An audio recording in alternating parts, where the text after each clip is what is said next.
My name is Deborah Royster, and I'm the Assistant Director of the Office for Older Americans at the Consumer Financial Protection Bureau. As many of you know, the CFPB is a federal agency that helps make sure banks and lenders treat consumers fairly. The Bureau implements and enforces federal consumer financial law and ensures that markets for consumer financial products are fair, transparent, and competitive. In the Office for Older Americans, it's our goal to help protect older consumers from financial harm and to help them navigate key moments key financial moments in their lives as they grow older. We also identify and address emerging consumer protection risks, and we coordinate our efforts with other federal agencies and state regulators to promote consistent, effective, and efficient enforcement.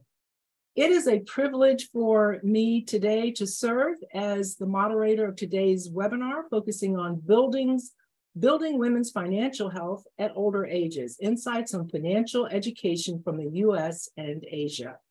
At the outset, also, I will say to you that the views I share today are my own and may not necessarily be those of the Bureau. We know that the ability to manage finances and plan for our future needs is critical for women of all ages, and this is particularly important as we grow older. But research shows that many people around the world lack financial knowledge and skills that are needed to effectively plan and achieve financial security for the future. And women are particularly vulnerable due to lifelong inequities in economic opportunities, legal rights, and social status. With funding from the Robert Wood Johnson Foundation, the University of Southern California Center for Economic and Social Research, the Tsao Foundation, and HelpAge USA conducted research on the implementation of a successful financial literacy program across Asia and the need and opportunity for financial education for older women in the US. Our agenda today, and we could just go to the next slide here. And this shows our selection of speakers today. And our agenda today will focus on sharing the findings of our research and future opportunities for financial education for older women in the US. And this will be followed by a panel of experts in aging and economic security who will share their thoughts on the results. And then we will also have a question and answer session. We will begin today with the presentation of the study findings by Soo-Young and Cindy Cox-Roman. They both have impressive credentials. You can read about those credentials in the registration materials. Joanne is an applied microeconomist and interdisciplinary researcher working on consumer and household decision-making in vulnerable populations. She holds multiple faculty appointments and is the author of more than 80 peer-reviewed articles in leading economics, medical, and public health journals. Joanne has worked on projects around the world, including Singapore, the US, India, China, Ghana, Kenya, Cambodia, Indonesia, and Iraqi Kurdistan. She received her PhD in economics from Stanford University.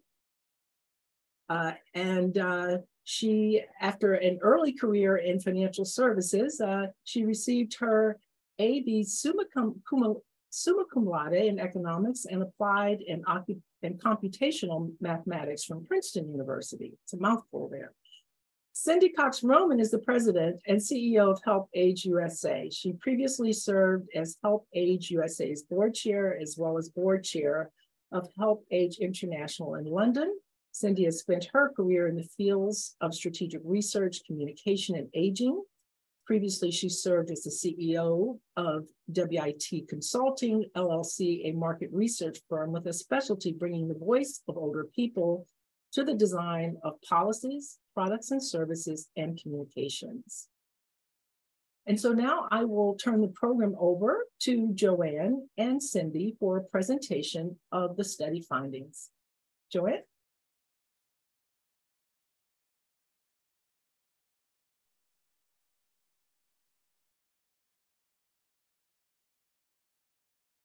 Thank you very much for that very kind introduction, Deborah. And I'm delighted to be here today, welcoming all of you from Singapore. I'm delighted to be presenting this work, which, as Deborah mentioned, is a collaboration between us at the University of Southern California, HelpAge USA, and our partner on the ground, the Tsao Foundation, one of the longest running private foundations in the region looking after health and welfare of older adults. We began this journey by really making a very, I think, obvious but not spoken about enough observation about the fact that gender-based structural inequality affects financial well-being at older ages around the world. What we find as a global phenomenon is that whether in the US or in Asia, women are on the wrong end of disparities in lifetime earnings, which turns in older age into disparities in pensions. Around the world, we find that women's financial balances in retirement are 30 to 40% less than men of the same age. And this really starts earlier on in life. What we find is that when women begin to earn or enter the workforce, there is a fertility, a childcare, and ultimately a caregiven career tax that leads to different trajectories and accumulation. Women who take career breaks for family reasons find their careers restricted. And at the end of the day, in retirement, women face, unfortunately, at the same time that we have the blessing of longevity, longer periods in retirement, ill health, and singlehood. As a result, what that means is that women find themselves over the life course with fewer resources, but also a longer period of time over which to manage those resources, and often alone. What we also know, again, from mounting evidence around the world, is that financial literacy skills are key to improving financial outcomes. And so having the capability to manage money, to plan for the future, and to think about the risk that we might face is actually critical to making sure that we are able to optimize well-being, whatever trajectory we might be on. Yet at the same time, and what you'll see here on the screen is evidence of my national literacy surveys around the world. What you'll see here is that women and men persistently face a negative gender gap for women. So across most of the G20 countries, including the United States, when we look at the performance of women compared to men on very simple questions like numeracy, understanding of compound interest, understanding of the effects of inflation, and understanding of basic principles around risk diversification, women do much more poorly than men consistently around the world in every region. But these are the key skills that lead to long-term financial well-being. Now, another thing that we now begin to understand a little bit more clearly is that financial education can help. So very recently, meta-analyses of financial education programs around the world that have studied dozens of programs have found a very strong evidence base. And in this particular study that just came out in 2002 by Anna Maria Lusardi and other of our colleagues at the George Washington Financial Literacy and Education Center, show that financial education does improve financial knowledge and financial behavior. But among these hundreds of programs around the world, we find that these effects are strong, but the focus is particularly for youth. A very constructive message that we've taken away is that it's important to start young. But on the other hand, the flip side is that we find that the focus shifts away from specifically looking at older women. So of the 76 programs worldwide that were reviewed in this particular study, very few of them looked at populations that were already aged 50 and older, and only one of them looked at studies that actually targeted older women. Now, looking at these facts, what we wanted to do was take a step back and ask ourselves what this would mean, what we could learn from some of this international experience, and what we could apply to the United States. And so again, I want to acknowledge the generosity of the Robert Wood Johnson Foundation's Evidence for Action grant program, which supports studies to look at global experience and derive implications for health and well-being for populations here in the United States. What we wanted to ask were, when we look at some of the studies that are implementing financial education for older women around the world, what can we learn about how best to run such programs?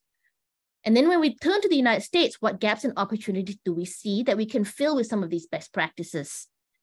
Thirdly, what do older women themselves tell us is missing in the United States? And lastly, how can we sew all of this together to bring some practical insight or inspiration for policymakers and practitioners here in the United States? To do this, we did a mixed method study that drew on several different sources. The first thing that we did was identify and work with a successful financial education program that had been adapted. And what we were looking for was a program that had been adapted across diverse country settings. And I'll tell you a little bit more about this program, but what was very appealing for us in terms of distilling best practice was the fact that this was a program for older women that had been implemented in very diverse country settings, giving us a sense of what it takes in a high income, middle income, and low income setting from women of different ethnicities and backgrounds. The second thing that we did was in-depth interviews with 30 professionals in the United States from a variety of sectors that would address the needs of the older women's age group. And this would be people from the aging sector, financial services, financial literacy, gender equity, government, academia, as well as research. To complement the stakeholder analysis, what we then did was try to look at micro data. So we analyzed existing survey data to try to understand current gender differences in financial literacy. And then we designed a new survey to look at the demand specifically for financial education in this target group. And then we put this information together, triangulating the data, but also having further stakeholder feedback and reflections. And I'm going to share with you this information today. So the first thing I want to talk about is what we learned from looking at international best practice from the City Tsao Financial Education Program for Mature Women. And this again was a program that was implemented across 3 different countries: Singapore, Malaysia, and Indonesia. This was a program that was designed by the City Foundation together with the Tsao Foundation to address the curricular needs of older women. It was initially launched in April 2008, and it was designed again with an eye to the actual needs of older women. And what that meant was that it was a curriculum that focused both on financial skills, but also social empowerment. So at the same time that this program addressed personal knowledge, knowledge of personal finance around budgeting, savings, debt, and investments, it also addressed the social empowerment needs to give women the skills and the comfort that they would need to engage in discussions and interactions around finance. To support this, the pedagogy was designed again around the kind of interaction that women in this setting were very interested in. So it was run as a 12-week program with in-person group discussions. And this was held for women between the ages of 40 and 59. These groups were about 20 to 25 women. And these would be group discussions that were facilitated by volunteers with what we call a see, judge, do pedagogy. And what that meant was that women would reflect on financial knowledge. They would discuss and try to draw their own lessons from what they saw. And then through simulated role play or discussion, they would act out the lessons in a situation that was contextually familiar to them. And at the end of this course, what would happen is that women would sit down and design an individual financial plan and sign a pledge to carry it out. Now, this program was run in Singapore for more than 1,000 women with the support of community centers and senior activity centers. And what's actually very fascinating about this program was the dedication to monitoring and evaluation. And so an immediate pre-post evaluation that was conducted of this program after the first few years found that there were very strong immediate effects, both on financial literacy, but also on financial behaviors. Now, 10 years after this program, we revisited the original group that had enrolled at the beginning.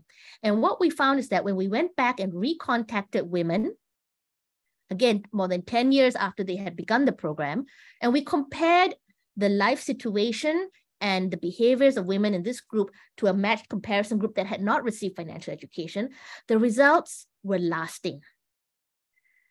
Instead of financial literacy attenuating, what we found is that participants actually retained financial knowledge. And when it came to outcomes, they showed more control, reduced stress related to financial decisions, and greater financial self-sufficiency. They were saving more, they had started more businesses, and they felt greater control over their future financial plans.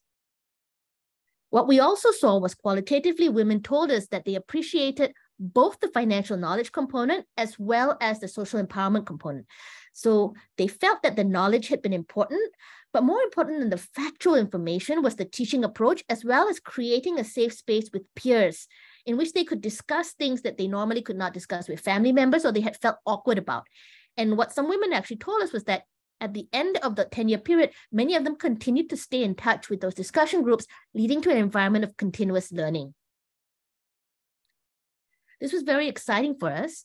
And what we wanted to do was understand whether or not this program, which had, again, a curriculum that had been developed with a major financial institution, right, was something that could replicate in very different country settings so that we could understand a little bit more about what implementation of a program like this would take. And so in Singapore, a high-income country with very fast population aging, this had been implemented by an aging-focused NGO in government-led community centers. And what we found again was that the program expanded, it was well received with very lasting effects. We also looked at the implementation of this program in Indonesia, which is a lower middle income country of fairly young individuals. And here in Indonesia, the program was taken up by a partner institution called PPSW, which is a gender-focused NGO. And PPSW had a slightly younger demographic, but implemented the program via existing cooperatives. This was a fairly large pilot. And the third country that we looked at was Malaysia. And in Malaysia, what we found was an upper middle income country with fairly moderate population aging. And there the program was taken up by the Institute of Gerontology, an academic center at a university that reached out to local community organizations and then tried to conduct recruiting into this program. And this was a fairly small pilot. What did we learn from these experiences? We actually learned that the same program with the same financial education DNA, when implemented in different countries, can have very different results. Financial education for women can succeed in different economic contexts. We found that in Indonesia, the program did very well. It was adapted very strongly to the local context. Principles of Islamic finance and entrepreneurship were brought in, and that program grew and sustained itself. Today, it no longer exists as a standalone program because it has been integrated into the core activities of PPSW's Women's Entrepreneurship Program. On the other hand, in Malaysia, with the backing of a research and academic center, the program was developed to a very high standard with high quality materials. But because it was very challenging to do recruiting and there was no organic group of individuals that were demanding this program, a very top-down academic-led approach led to good success and reception among the women who took part. But ultimately, that program was not something that sustained and scaled on its own. And so what we learned from this are that key drivers for success are that there have to be demands from the ground. There have to be motivated organizational leaders and practitioners that are committed to the community and have a very clear understanding of local needs and culture. Creating a cohesive group and a safe space around that in whatever context it is critical. And having a very trusted, focused partnership with an implementation partner on the ground that can go to women and meet them where they are is actually really important.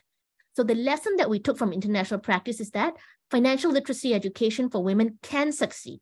It can have really long-term effects, but simply having an evidence-based program in a very narrow sense without a strong grounding for local organizations is ultimately not going to be long-term sustainable or have the same kind of success as when we see it grounded in the ground realities of the communities that are receiving it. So with that in mind, a very important lesson that we took away from that was that in order to really think about what this means for the United States, we would need to understand at a very deep level what the US landscape looks like, what stakeholders and women want. And I'm going to turn this over to Cindy to speak a little bit about the stakeholder landscape study. Thank you so much, Joanne. Pleasure to be here. If you could go to the next slide. Yeah, so as Joanne mentioned, the second part of the approach that we described was that we interviewed 30 people who are involved in different sectors that intersect with this: aging, financial services, financial literacy, gender equity, academia, research, et cetera.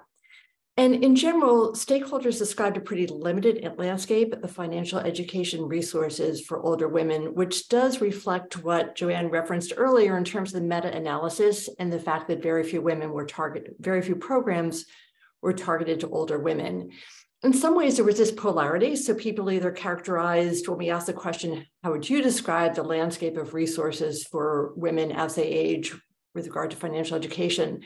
It was characterized as either too much information or too little, but it was primarily more towards too little. Some of the descriptive words that people used were scattershot to describe the landscape, spotty, severely lacking.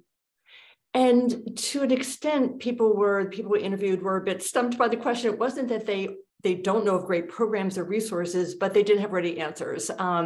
So one person said, I'm aware there's help and support out there, but I'm not sure if the average person would be aware.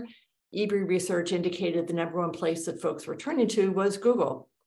And somebody else said, with the exception of AARP and the government, I think a lot of people don't really know where to turn or who to trust. Next slide. Now, there were 4 different categories of content or programs that stakeholders identified. And so on this page, we'll talk about online content and nonprofit programs, both of which are seen as accessible, meaning free, but have limitations. So there's really a wealth, as you all know, of online content, and it's easy to find, and it's free. But it's up to each person to figure out what's trustworthy, what's effective for me, and what's relevant for me. One person said, that's what looking for financial help online is like. You're sifting through a lot of junk. You don't know what's good, and you're hoping to find something that can help you, but ultimately you're not sure. Now, a number of people gave a shout out to programs like Wiser and ARP offer that are accessible to underserved populations and very well respected. But unfortunately, these programs often lack funding or the capacity to increase scale. So as one program implementer said, I think our programs are always accessible to a degree. It's just that we don't have the bandwidth to be doing it in every community in America. Then on the next slide, we take a quick look at some of the other types of programs. So for-profit, one-on-one counseling or coaching and employer-sponsored programs certainly have advantages, but can be less accessible to underserved or to lower income women. So education offered by for-profit organizations, whether it's financial services companies or other kinds of offerings, and one-on-one coaching can be terrific because they can be tailored to older women, but maybe inaccessible to those who are lower income. Now, that isn't the case across the board, but there's a general, once again, this is based on stakeholder perceptions, is that those are less accessible to people who are lower income. One person said, I think you should be able to depend on your bank and your personal financial advisor, but let's face it, the average person does not work for an organization like Merrill and its counterparts. Those firms are geared more towards the affluent client. And finally, employer-sponsored programs are really important. They have great audience access, but they are more limited in who they serve. And the programs tend to focus on benefits and retirement. So one stakeholder said the folks who are in the workplace versus not in the workplace are different. Your access to benefits is different when you're still working, and what you can do in terms of having a 401k or HSA or all these other things that are elements of your financial plan. So that's a broad overview of how stakeholders characterize the current landscape of resources for older women when it comes to financial education. I'll turn it back to Joanne to talk about the survey that was done among American women.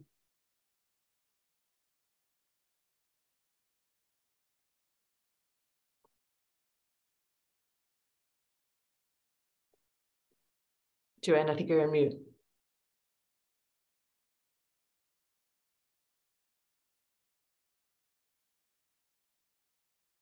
Oh, I see action, but there you are. I'm so sorry. Coming in from Singapore, I think sometimes the internet is a little bit wonky. Thank you so much, Cindy, for that, for the pass. So I'm going to talk a little bit about what we did to then sort of take the view from the other end of the spectrum and ask women what they thought about the gaps in financial education and what they really wanted to see. And I'm just going to describe a little bit about the Understanding America study. The Understanding America study is an online panel of households at USC. It is a resource that we use for a number of our population surveys, and it consists of over 10,000 respondents that are recruited to represent the United States. And what is very powerful about the Understanding America study is that it is an online panel, but our panelists are recruited offline. They are therefore much more representative than typical online panels, and we use them actually to study a number of other financial well-being surveys and the health and retirement study for the United States. Respondents in the survey look at questions on a fairly regular basis. They answer them wherever they are, on their computer, on the tablet, smartphone, and the surveys are designed by research teams around the world. What this means is that we have a very rich set of information on financial well-being and literacy that has been collected by academic as well as policy researchers going back a phenomenal amount of time. And we're able to take a look at these people going forward as well. So what do we already know from the Understanding America study about gender gaps in literacy in the United States? We examined past surveys of financial literacy, and we found that financial literacy in the United States, not surprisingly, matters. It's correlated with life satisfaction, it's correlated with well-being, in addition to financial outcomes. And we also find that looking at this data from about 4 or 5 years ago, consistently in other surveys, women are less financially literate than men. And so when we look at financial literacy scores on assessments that have been created to look at a wide range of financial literacy skills, women score about 25% lower than men. The other thing that we can do, because we have so much background information on these individuals, is that we can control for a number of other things. So we find that this is not an artifact of cognitive differences, because we also have cognitive scores, and we have other structural differences, education and employment. And what we find is that when we throw these into our statistical models, that gap remains robust. The size of this gap, the robustness of this gap is very consistent with other national surveys that we've seen. And so we feel fairly confident that this information is reflective of the US population. What we did then was try to ask ourselves, given that we have the ability to design surveys in the UAS, is that we designed and fielded a custom survey fielded in 2022 to ask about the experiences of women with financial education. And what we did was look at 421 women in the sample age between 40 and 65. We oversampled minority populations to make sure that we had representation from the United States. And then we reweighted that population again to give us a picture representative of the United States in general. And what did we find? We found that when we asked women about their confidence and perceptions of their financial skills, older women as a group subjectively feel a lack of confidence that reflects this financial literacy gap. So just over 60% of women aged 40 to 65 feel confident about money management, but a very significant minority, about 20%, do not. And among that minority, they report negative feelings around money management. They feel that it's stressful. They feel that talking about money makes them feel ashamed. Not only that, even women who feel that day-to-day money management is within their skill set, a fair number of them also do not feel confident about their financial future. So when they're asked about their long-term plans and how they feel about their long-term financial security, they say they feel anxiety.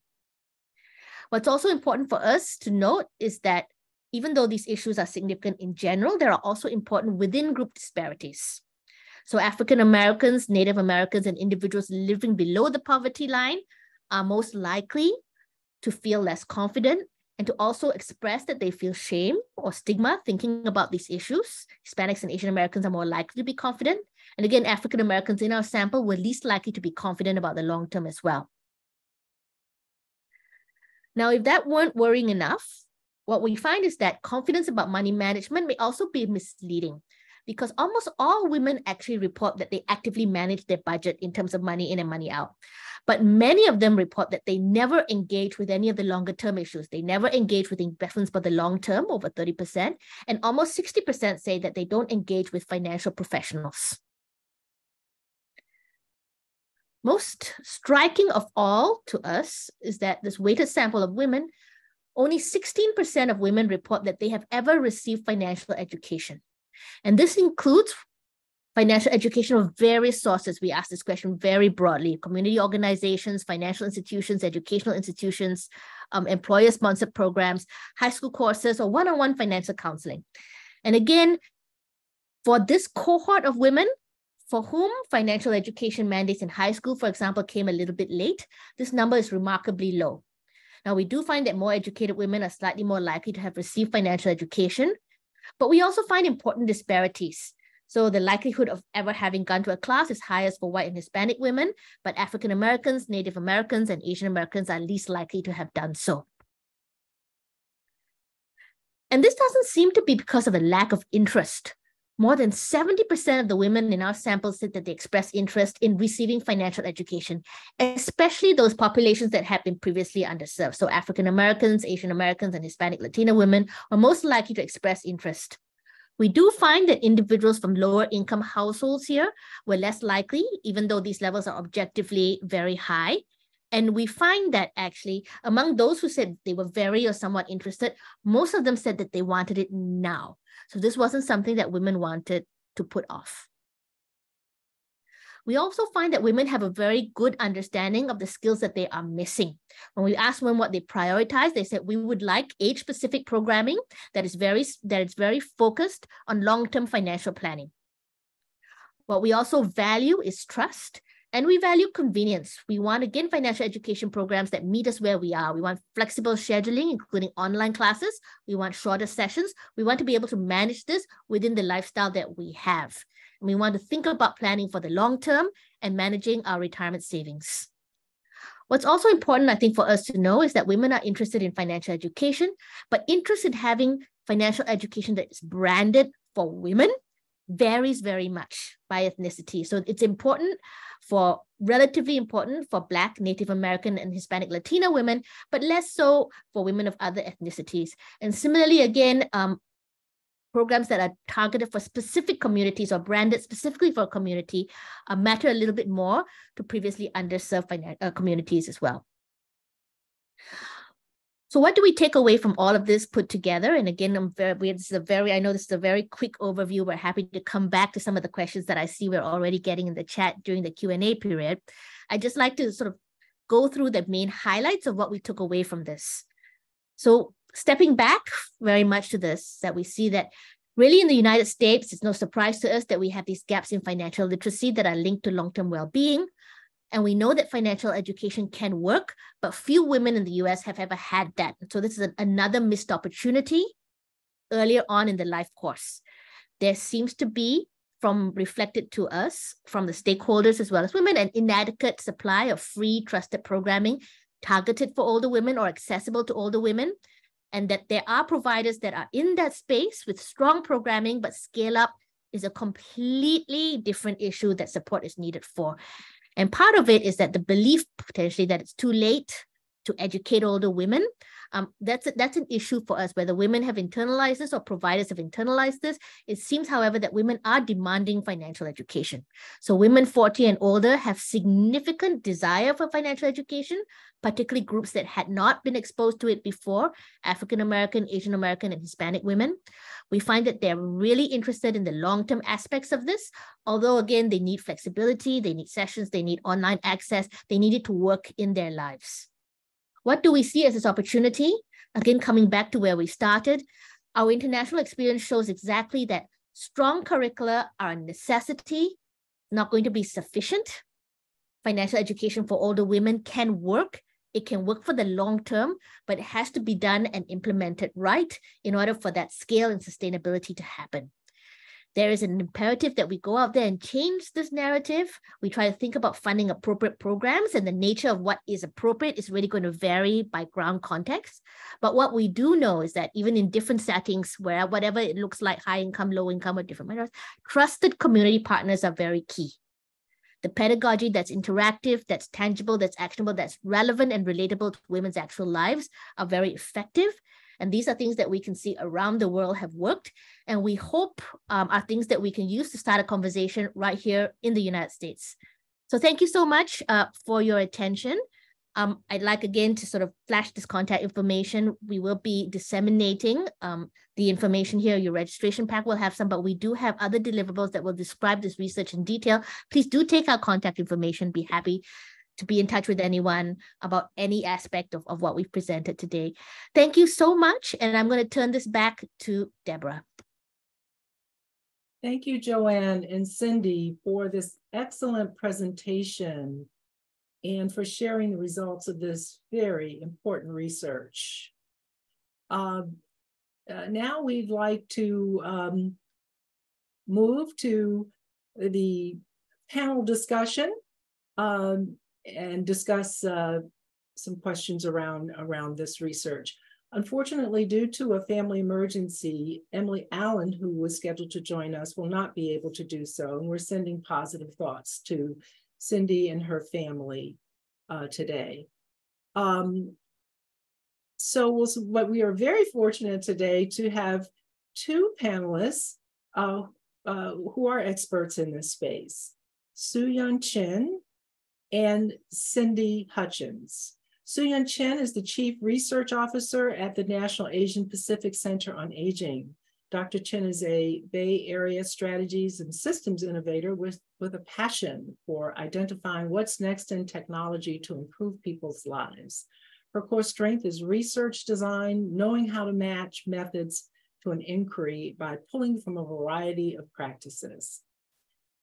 Cindy Hutchins is the Director of Financial Gerontology for Bank of America, Merrill, and has more than 30 years of experience in the wealth management and retirement industry.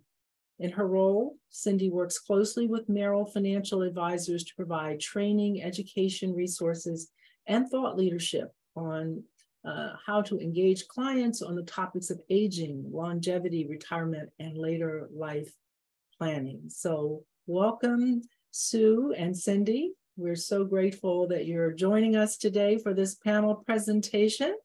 I'll start with the first question here we have for you.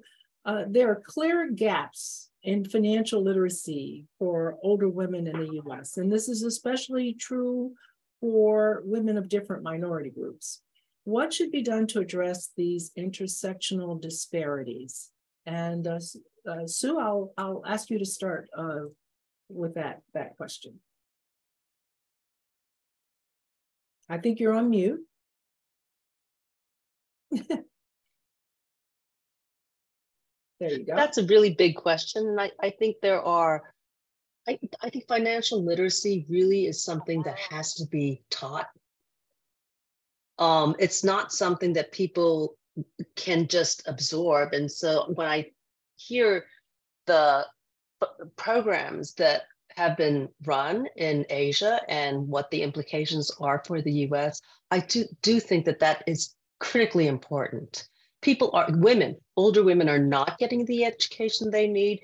And, you know, my expertise is in the Asian Pacific, Asian American, Native, Hawaiian, and Pacific Islander group. I mean, that's who we serve, but my own personal research, my research background is in a comparison of Korean versus Korean American elders. So I am a cultural gerontologist also. And in that research, what is important, what is critically important is the women aren't given the skill set. And I think it is the skill set that makes the difference. And if you're not exposed to it, particularly as you see women, you know, widowhood is like a huge red flag, yellow flag, name your color.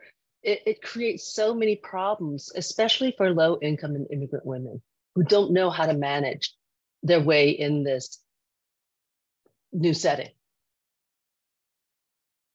Thank you, Sue. Cindy, would you like to comment on that question? Sure, absolutely. So I want to bring out one point because I think this is critically important. In a study that we did a couple of years ago at Bank of America, one piece of information came out and it was stunning, and that is that 85% of the women in our study said that they'd rather talk about end-of-life issues than talk about money. And so I think that what we're looking at here in terms of minority communities is that there's a confidence issue, there's an access issue, and there's an education issue, right? So the first thing I think we need to do is recognize that this is not a homogenous group, and we really do have to meet them where they are. And so there's not a blanket solution to the problem. One of the problems, as I see it, is that many of these communities do not have female role models that are financially literate or financially successful. And so as we do find those role models, I think it's imperative that those be brought to the forefront and lifted up so that they can empower women in their communities to go out and get that education, get comfortable with talking about money and learning about it. We also know that minority women are more likely to have an aging loved one that they're caring for, especially an aging loved one that they're caring for in their own home. And so this creates issues around employment in many situations. And so it's very important that we can educate these women on the detrimental impact that that caregiving role can have on their finances. So I really think that that's something that should come from the employer. And I'm not suggesting that they shouldn't be caring for these aging loved ones. I am suggesting that they should be informed about the impact that this is going to have or could possibly have on their financial lives. Another point that came out in the earlier presentation is that many of these education programs are offered on the internet. So I think that we need to make sure that especially older minority women are comfortable using the internet, that they're internet savvy to some degree, and also that they have access. We saw when schools shut down during COVID that many of these children did not have access to the internet, and I think the same is probably true for older minority women in these communities. And then finally, we know that women are looking for reliable sources of advice that can help them in their financial journey. And so we need to provide easy, accessible ways for them to educate themselves. So, and this needs to be done at the community level. So local education available through community colleges, local libraries, YMCAs, community centers, all of those places should be thinking about offering a class on financial literacy. And this should be free of charge, by the way. I also would think that from a federal government level, perhaps the Social Security Administration could embark on an outreach program to these communities and give them some instruction on budgeting and income and when to take Social Security, these types of things, so that they can better understand what awaits them in their future. When I talk about meeting them where they are, I think too, we have to make sure that we are offering these courses in the language that they're most comfortable. So in Hispanic communities, making sure that these are offered in Spanish, in Asian communities, making sure that they're offered in various Asian languages. And then finally, we need to encourage employers, large and small, to be providing education to their employees, either through their benefit plans or outside of their benefit plans, to make sure that they are well educated. Thank you. I'd like to Go ahead, Sue. Mm-hmm. I would like to just riff on what you're saying, in that when we, Cynthia, in that what's critically important in the AA, NHPI communities, there is a lot of distrust, especially in the NH and PI communities, of mainstream institutions. And so when you say it's local, sometimes it's the church. Sometimes it's very drilled down. It is not, it could actually be your grocer. Or trusted sources don't look the same in different communities, and it really needs to be drilled down to such a level that it has to be localized. I can't emphasize that more. I think that point, Cynthia, is like critically important. The second point that you raised is the digital divide, especially among low-income women. And when I was in Korea years ago doing my research, older people were not digital. They just had started the digital academies in the late 80s and 90s. And now everyone in Korea, older people are banking online. Older people, not 50, 60, we're talking 70, 80-year-olds, have all learned how to do this because it was all government sponsored. It was government and banks. And so now when you come here and look at the people who've immigrated, NAPCA has a program called CSEP where we find employment for people 55 and over. And in the past, language alone was enough to find employment for older adults. And with the digital divide, they're no longer, people aren't taking them anymore. So we had to start our own digital academy. And so we're now offering computer classes so that they can be part of this new landscape. And I think when you were talking about that digital divide and training, that's also critically important. And it has to be in language, in a place that's safe. Right. That safety issue is really important. Yeah, just adding to what both of you said, at the Consumer Financial Protection Bureau, the Office for Older Americans has been focusing on age-friendly banking practices and how, what are the products and services that will help older adults to facilitate their banking needs, and that will also help to fight elder financial exploitation. Yes.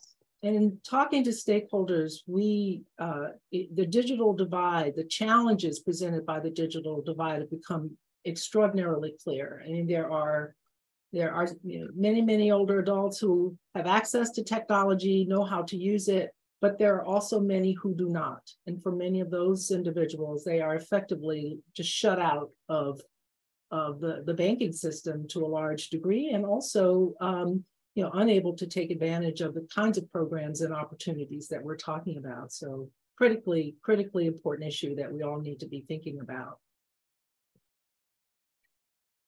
Well, thank you for your thoughtful responses to that question. I'll move on to the second question. Some stakeholders argue that financial education should be targeted at younger groups only. In your view, why does financial education for older women matter? Cindy, I'll ask you to start with answering that question. Sure. So first of all, younger women tend to be much more confident and comfortable with financial conversations than their older counterparts. And they're also more likely to be comfortable talking to an advisor. They're more comfortable with applying for a new job or a better position at their current company. They're more comfortable asking for a raise, and they're also more comfortable in investing on their own. And so this really could indicate that as these younger generations of women are moving into their older years, that they're going to be more astute financially than today's older generation. So that's a good thing. But an overwhelming majority of older women, well, an overwhelming majority of women, but especially older women, they expect to rely on Social Security as their main source of income. And Social Security, as I mentioned before, is not well understood, not only with respect to how much money they can expect in an income stream, but it's not well understood on the strategies of when to take Social Security, when your spouse should take their Social Security, should you take the spousal benefit, should you take your own benefit. All of these things get very confusing. And so my fear is that because we're not well educated on that, and the overwhelming majority of older women are expecting that to be their major source of income in retirement, I feel like we're setting up older women to live a lower level life, or lower income level life in retirement than what they're expecting. So education on that topic would absolutely benefit older women. And, and again, this goes back to meeting them where they are. Younger women tend to be in a much better position to take advantage of educational opportunities, whereas older women may not be, or they may not be seeking them out, or they may not think that they need them. Secondly, I mentioned a study that we did a couple of years ago, and the women in that study, we asked them what they would do differently. And the number one thing that they said, this was the older women in our study, the number one thing that they said was that they would have started saving and investing earlier. And why didn't they do that? Because they didn't know that it was extremely important. They said they would have invested more of their money. And then one of the things that came out, which was just great for this conversation is they said they would have educated themselves more about money and they would not have taken on as much debt. And so I think that when you combine all of these things, it really does underscore not only why we need to target younger women, but why even we need to target 40-year-olds, 50-year-olds, 60-year-olds, people who are within a couple of years of retirement or making the decision to retire. It's very important to do that. And then we really need to educate on the basics, educate on budgeting, especially for women who are more likely to find themselves alone in their later years, right? And they may not have even looked at this as an issue, but they need to know how to budget. They need to know the perils of taking on debt. And we really just need to educate, equip, and empower them to go out and find the resources that will help them to have a more secure retirement. Thank you, Cindy. Very, very compelling thoughts. Sue, would you like to add your thoughts to that question? When we talk about younger versus older women, I think for second generation Asian Americans, the trajectory is quite similar. But for immigrant women who actually lack the language skills, there's a way in which you have to gain the confidence in order to be able to be educated. So I think older immigrant women are actually the best target if you're talking about people who have immigrated in their adulthood, because they at that point understand that they've been working, and we're talking about immigrant lower income women. As you get older and their spouses or partners are failing, that's when they realize that they need to understand what's going on. So I do think that education for older women is important, even after retirement, because there's so much that goes on again after in later life, and there's so many changes. And there is this idea that people can, like in the Korean community, you can rely on your kids. Well, your kids may not be getting along with each other. There's a lot of tension there too. There are motives that are not always pure. And I'm not saying this to be mean or anything, but it's a fact. You have to advocate for yourself. And I think teaching older immigrant women to advocate for themselves in later life is so important, because they do take on debt, but they also take on caregiving, which then we're into that situation where they're losing income, they're spending money. That entire thing also happens quite frequently in the Asian American community. Absolutely. And Deborah, if I could make one more point. Go ahead. Coming from the financial services industry, and I was a financial advisor for 20 years before taking on my current role. And one of the things that always struck me, and I was very young when I got into the business. I was about 23 years old, and I noticed that on our new client forms, it had primary client and secondary client, or primary client and spouse. And the primary client was always the man, and the spouse or the secondary client was always his wife. And so it strikes me that we have had, and this has been a 40-year process, we have had a change in the industry, in that we are now starting to recognize that women need this education, and women need to manage their own affairs and work hand in hand with their own financial advisors in order to be successful. And so I think that not only is it an education issue at the community level, but it's an education issue at the industry level as well. Point. That's a very good point. And the data is compelling. I mean, we know that women tend to outlive their spouses because women live longer.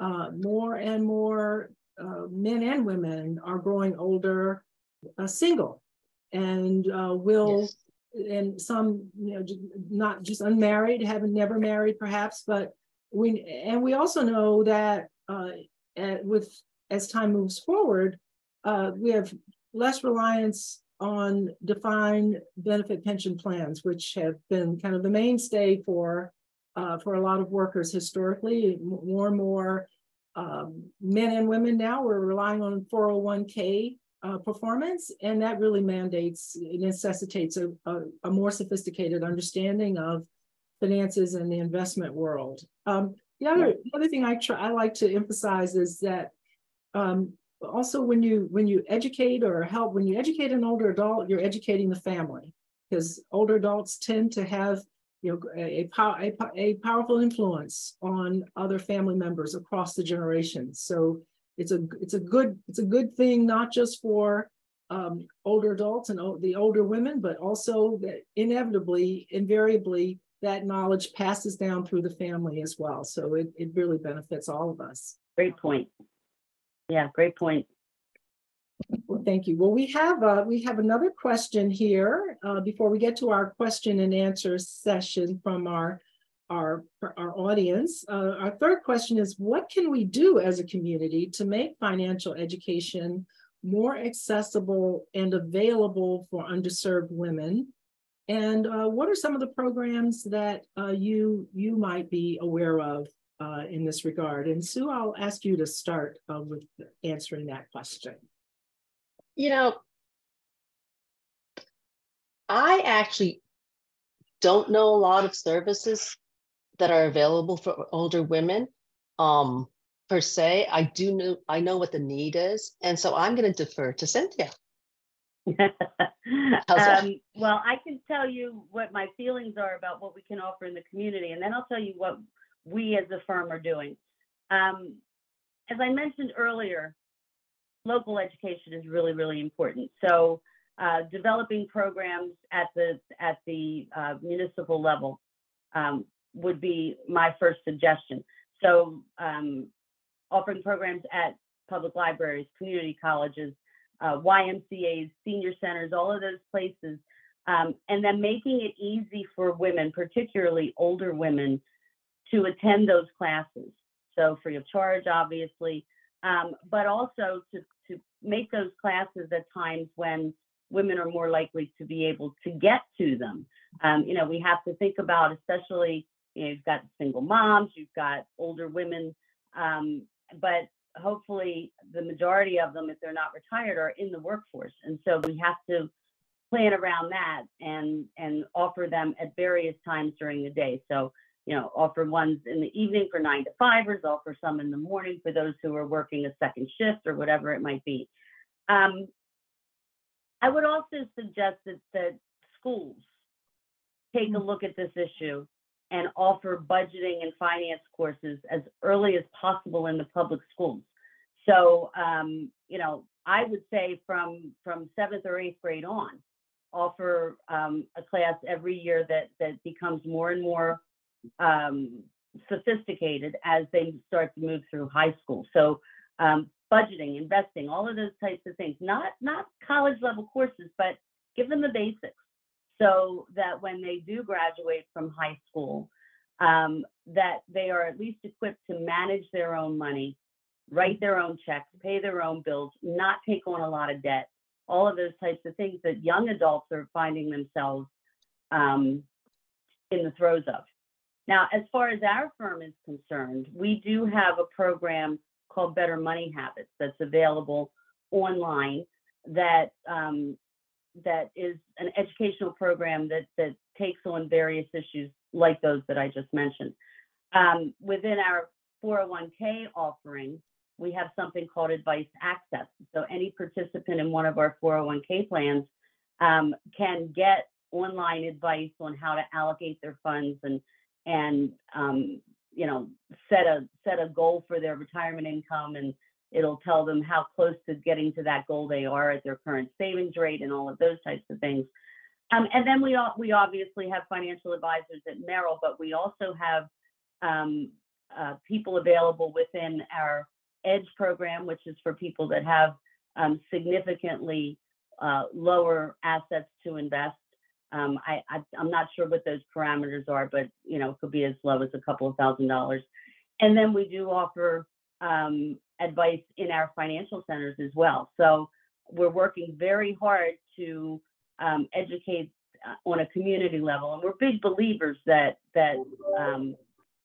financial services can have a huge presence in the community, not just as part of the obvious, but as part of just community outreach and being a positive force within the communities that we serve. Thank you, Cindy and Sue. Go ahead, Sue. Can I add one more thing? Is that, you know, I just came on as the Chief Research Officer at NABCA, and one of the things that's obvious, since we only serve people who are 55 and over, it's a very different age set than you're used to, Cynthia, but we are just beginning to look at the importance of financial literacy among immigrant women. But these are low-income women who really don't have a lot of resources, so that the training is on a much more basic level. And I don't think that older women should be, I think that basic training needs to happen for immigrant women after 55. And that's something that, you know, we had on the leadership team at NABCA has been talking about this. And I think it's something that we really need to delve into. It's something we need to take on. Yeah. Thank you. And it would be remiss of me at this point not to mention that the Consumer Financial Protection Bureau also has free educational resources for older adults. And those can be accessed on our website at consumerfinance.gov/older Americans. We have resources focusing on issues, caregiver issues, if managing someone else's money, if you're acting in a representational capacity, if you are considering retirement, if you are considering a reverse mortgage, if you're looking to make sure you avoid your financial exploitation, and understanding different types of fraud and scams. We have resources that are available, and they're available free of charge. They can be ordered in bulk, and they can be downloaded. And so I wanted to make sure everyone is aware of that. Also, the Bureau maintains a complaint portal and accepts complaints about financial products and services that are regulated by the Bureau. So if you have a reverse mortgage, if you have an auto loan, a credit card, and there is a concern with that provider, you can file a complaint. The Bureau will forward that complaint to the provider. They tend to pay attention and respond. And this is a good source for us. It helps consumers, and it helps the Bureau to understand the types of issues that consumers are experiencing. So we ask you to be mindful of that and go to the Bureau's website. It's on our homepage, consumerfinance.gov, submit a complaint, and it's a fairly simple process. So I want to thank the panelists. I want to thank Cindy and Sue for your thoughtful and comprehensive responses to our questions. You've given us a lot to think about, and as we move forward with this important issue of how do we promote financial literacy for older women. And so now we're going to move to the question and answer portion of our program. And let's see, I see there's Joanne, and I think Cindy Cox-Roman is also going to join us again. There she is. Okay, so we'll start. The first question that is here is, for the study, do the results vary based on household status, i.e. married, single, etc.? Often couples divide responsibilities, but gender-related differential mortality and divorce leaves women particularly vulnerable. So Joanne, are you going to start with answering that question? Yeah, no, I'll address that. So in our study, when we looked at the program for older women, what we found actually that marital status actually did have an impact, and I'll circle back to that later in terms of how well the financial education program worked. But in terms of the United States, when we look at levels of financial literacy, we find that there's a very clear ordering of financial literacy by sex and marital status. And so married men are at the top, single men next, married women after that, and single women at the bottom. And when we look at the demand for financial education, then it doesn't matter. All women, regardless of marital status, are interested in financial education simply because the gaps are so diverse and heterogeneous that I think, and because the percentage of women that want financial education is so large that at 70%, nearly everyone is interested, particularly if it's going to be something that's accessible to them online. So when we looked at the population in Asia, and we looked again where I think, and Sue has spoken very eloquently about differences in family structures and how that works, this is actually a little bit exacerbated there actually in Asia as well, where we do find that there is this gap by marital status. The other thing that actually is quite important in Asia, and I don't know enough about the United States to comment on this part, but a lot of the pension structures and legal structures also do not advantage women in the same way. So in order to have access, for example, to some of the transferable pensions, women who are single or have not been earning in their life have to have money transferred into their pension by the spouse. And so for that reason, some of these are exacerbated by the country contexts in which we've seen it in Asia. So thank you very much for that question. It is an important one. The second question is, why was the study maxed out at 65 years of age? Older adults are living longer. Mm-hmm. Absolutely. Absolutely. So I would say that in our study, when we began the study, we maxed it out at 65 because the interventions that we were studying stopped at the age of 65. And we also understood that the ideas, the concepts, and for example, issues like decumulation for the 65 and older were very much more complex. And so what we would say is that we haven't studied that yet. It is coming. But we do understand that the complexities are really important. And we understand also that 65 is a moving target now. So with the advances that we see, both in people's financial capability, but in our general sort of health, well-being, and equity, our social relationships, 65 now is not what 65 was even 5 years ago. And so that's something that we will investigate later on. Right now, we're focusing from 40 to 65, but absolutely, this is a horizon that we need to push further. Thank you, Joanne. I can tell you with each passing year, 65 seems much younger, definitely. Cindy, did you want to add anything? I would just, I would just echo what Joanne said. I think that's absolutely something that we need to look at. Yeah. Okay. And it won't be on the scope of this particular thing, but hugely important. Yes, thank you. What are the next question is, what are the most effective teaching methods for older women, i.e. online versus in-person, etc.? I'll say a little bit about what we found in our study. Mm-hmm. And I'd also say that what's actually very important for us was that we studied a program that was implemented in Asian communities, which have specific cultural resonances, and also before COVID.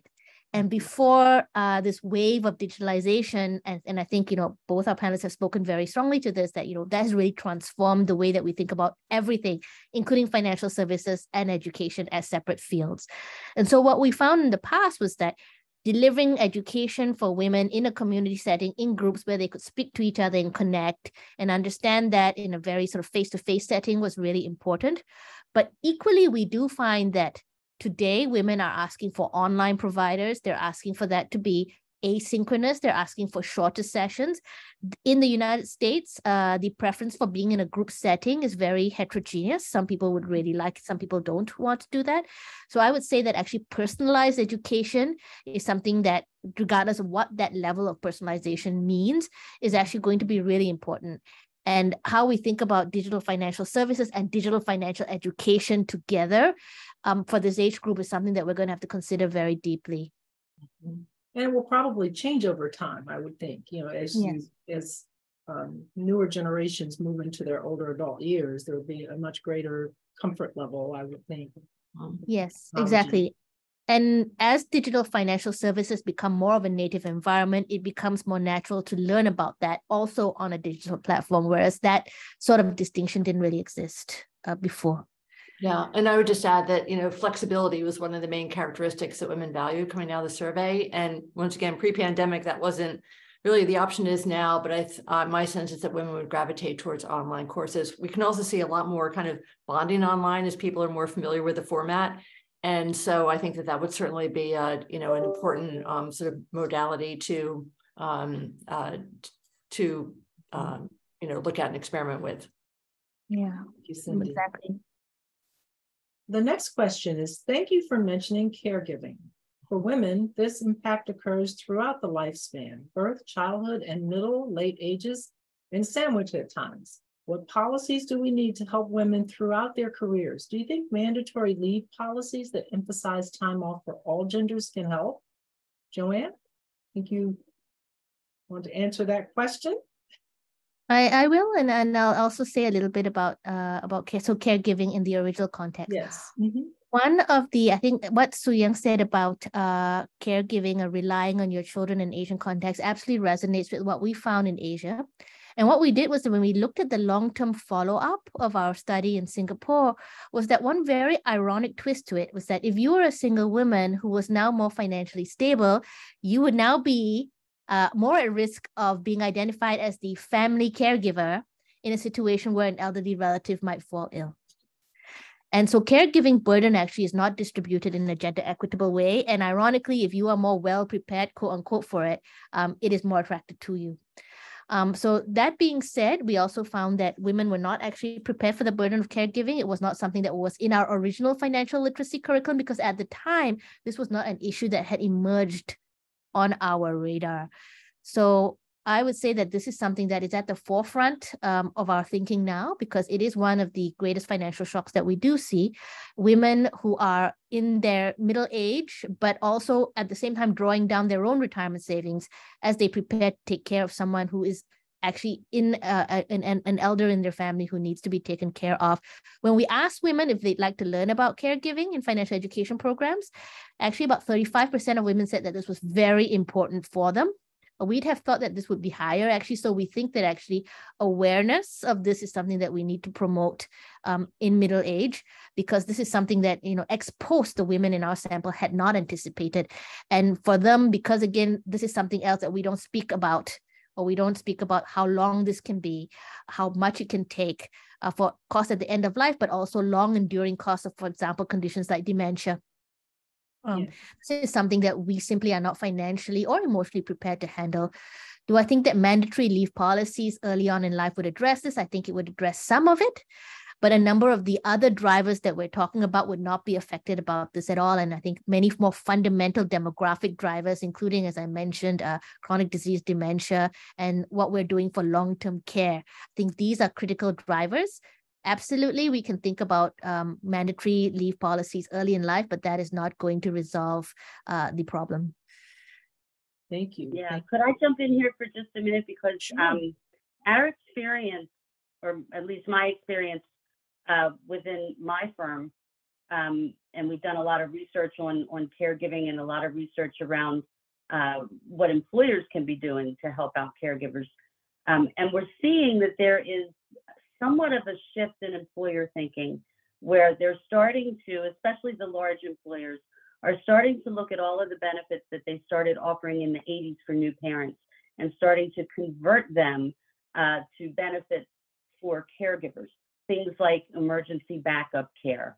I know here at Bank of America, we offer fully paid by the bank consultation with a geriatric care manager. We offer respite care and legal services and things like that that are part of our benefits package. And more we're seeing companies embrace that. And as I said, it's the larger companies because they can better afford to do it. But there is starting to be some emphasis on caregiving within benefit plans. Thank you.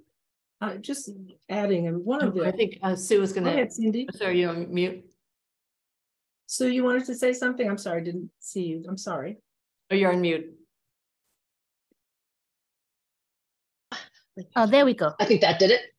I think that for a lot of Asian cultures and also Hispanic cultures, there is also a stigma associated with seeking help around caregiving, which then coincides with finances, and you're not supposed to talk about that because there is a stigma. And so I think that education and awareness of those issues in younger years is really important. By middle age, you're already the burden just hits you and you have no idea what's happening.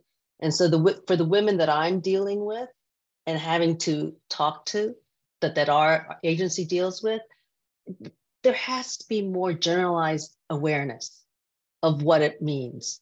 And there's a point that people have to overcome. It's that stigma of, what? I'm not going to take care of my own? And that stigma is very strong in many many communities. And it's a moment of change as you realize it's something that has to be overcome. That is such an important point. You know, Sue, I was my mother's caregiver principal, along with my brothers who were wonderful. But the only girl, and I was my mother's principal caregiver, and she was my closest and dearest friend. And she died about almost 3 years ago now, at 101 years of age. And one of the things that was hardest for me was coming to grips with the issue that she would need to live in assisted living and ultimately, in a skilled nursing setting, and that I couldn't do that at home because we just weren't equipped. I wasn't equipped to do that. Fortunately, she was able to live in wonderful communities, assisted living, and ultimately in a wonderful skilled nursing community. But that was because of the expectations in my own family, and the expectation was you take care of your own. And that was something that, I had to kind of overcome to make sure she got the best care she could get. So thank you for mentioning that. Mm-hmm. And the issue of long-term care supports and services is one that we see in our work at the Bureau that most older adults and their families do not understand. And it tends to hit unexpectedly when a loved one needs care, and at a time when people are in crisis. And it is the very worst time to be making really critical decisions. And so that is actually one of the issues that in the Office for Older Americans, we focus on as per our statutory mandate to help lift that issue up and understand how the Bureau can bring its resources and its statutory equities to bear on that issue. I'm going to move, let's move. We have another question. Actually, that was a good segue, because I think the next question focuses on long-term care. Yeah, it says, the question is, will you be addressing the need for educating adult daughters of at-risk parents about financing long-term care and how to advocate when patient resident moves to Medicaid, and Medicare? Joanne, you want to start there? Yeah, I think absolutely we would point to that need. I think it points also very strongly to the fact that this sort of line between financial wellness, health, and social wellness is very blurred in this case. I would also mention that in the City Tsao program, there was a burgeoning understanding of the fact that women in the 40 to 65 age group are particularly vulnerable to being in this sandwich generation trap. So in the original curriculum, they had included information about how to negotiate with your family about this role. But exactly as you mentioned, Deborah, what has happened over time is that these pressures are overwhelming. It's no longer about negotiating with your family, but negotiating with the system. It's no longer something that we can handle just by dividing and conquering among a small group of siblings to make sure, we can sort it out among ourselves. And we really need to equip people with an understanding of these larger systems and how to be an advocate. So I think, we, even in the programs that we studied, I think there was this understanding that we should teach families how to negotiate with one another, but we need to go well beyond that now, whether we're in Asia or in the United States, and particularly for immigrants who are coming from a completely different cultural setting, completely different assumptions about what kinds of social supports are going to be there and how they can think about what's going to be there for them in long term. And some of those expectations are very implicit as well. Yes. And families need to know about the resources in the community that are available, and those resources need to be targeted based on the individual needs, and particularly to those communities that are underserved. The area, I know I worked for a number of years for an area agency on aging, And I know those exist. They're funded under the Older Americans Act. They provide supports to older adults and their families who are trying to navigate this space. But I think for many people, those resources are not known about. And so we need to do more to make sure that those resources are known to those who need them. Would anyone else like to comment on that question? We do have several more. This is great. The next question is, in 1986, OHDS funded a study for creating alternatives to conservatorship, the research part of which was contracted with USC. What we found was that women needed help with daily money management, but the financial liability for nonprofits is a very challenging obstacle, leaving women at risk of exploitation. Thank you for addressing these needs. Joanne, you want to start there? Give your thoughts on that? Yeah, I'll say something too, and I'll maybe leave this open to my colleagues who are practitioners. We do see this in the academic setting. We've very recently in Singapore started to teach a college course for students. And what we find is that the line between giving financial education that is very general about principles, but not giving financial advice, which is a whole different ballgame, can be very tenuous because you want to be useful. And in order to be useful, you have to be specific. And on the other hand, if we're too generic, people don't know what to do with that. And so bridging that gap is very challenging, especially if you're in a situation where you're not very well versed with that space. So you don't know how to draw the line between a financial education program and then what effectively becomes a financial advice or counseling program that you're not actually set up to take on that risk or that liability and on that responsibility for people's decisions. So I think that that's actually a very important area, and it's an area that we are still navigating today. So I would say that that points to the fact that not only do we need to educate women, we also need to give support to providers of this education, particularly nonprofits, who might be wading into the situation to try to figure out how they themselves are going to place on that spectrum between advice and education. Thank you, Joanne. Any other thoughts or comments anyone would like to add on that? Okay, we have one, I think we have time probably for one more question. Whoops. Can you comment on lifelong sexism and how it can be addressed to overcome the patriarchal bias? Any thoughts on that one?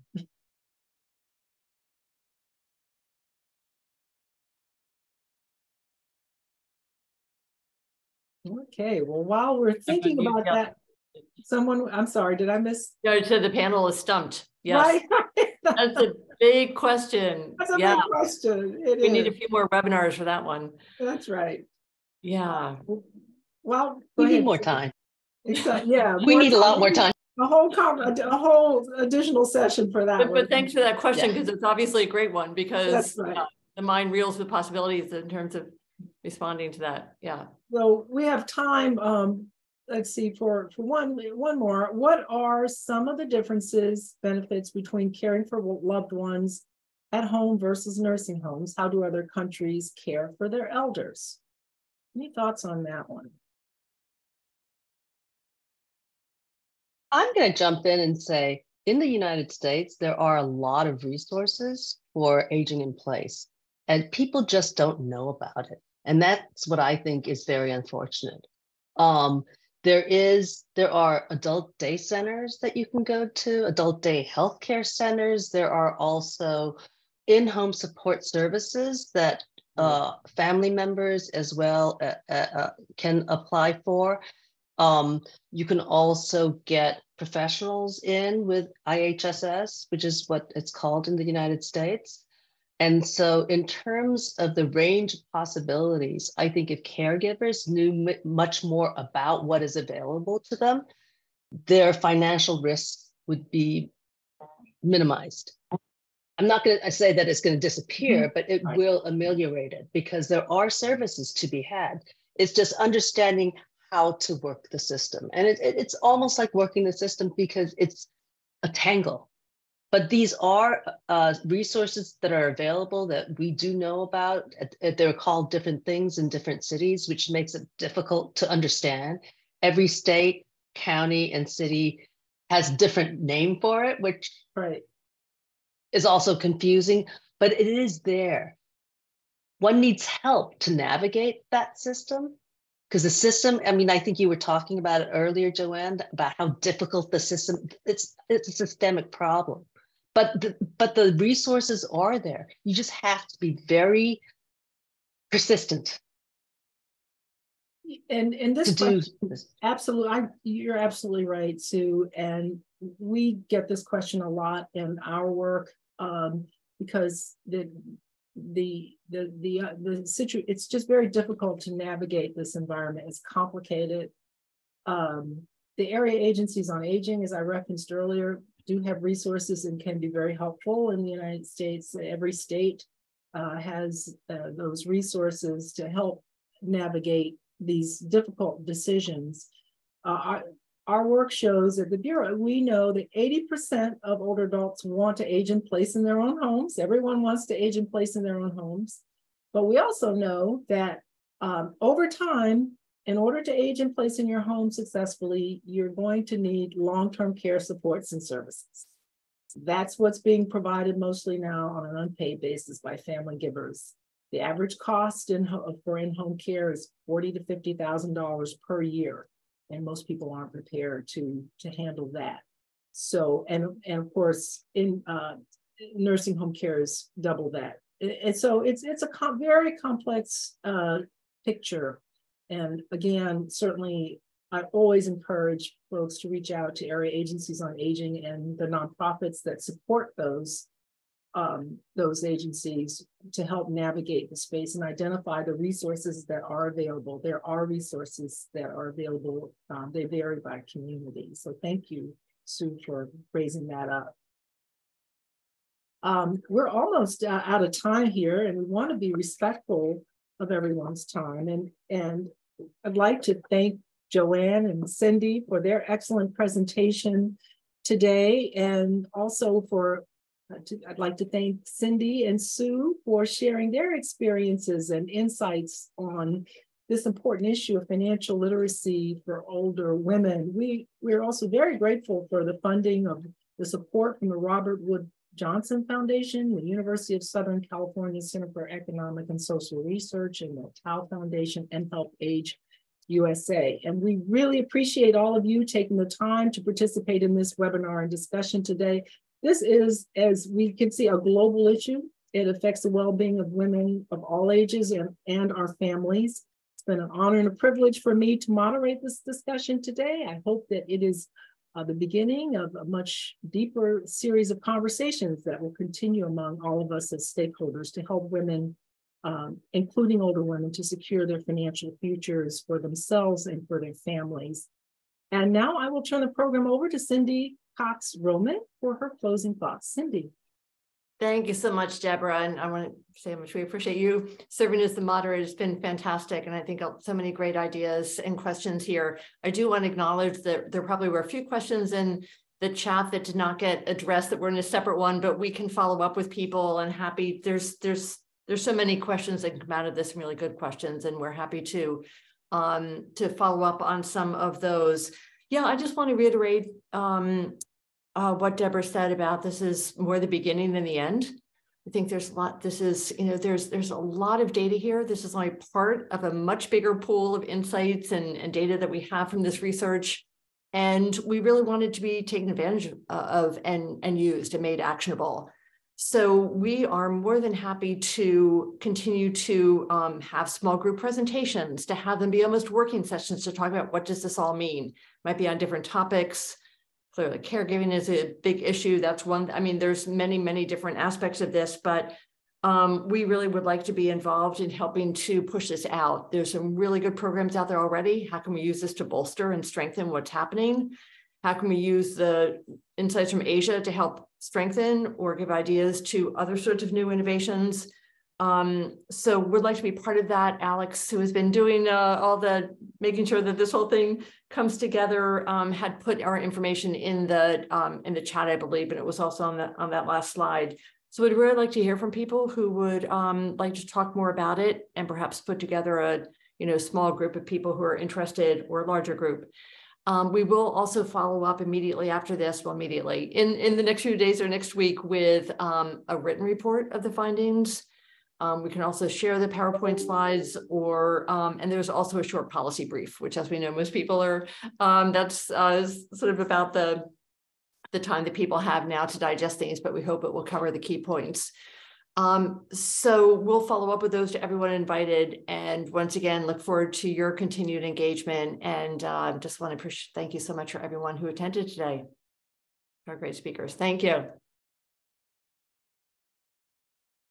Thank you, everyone.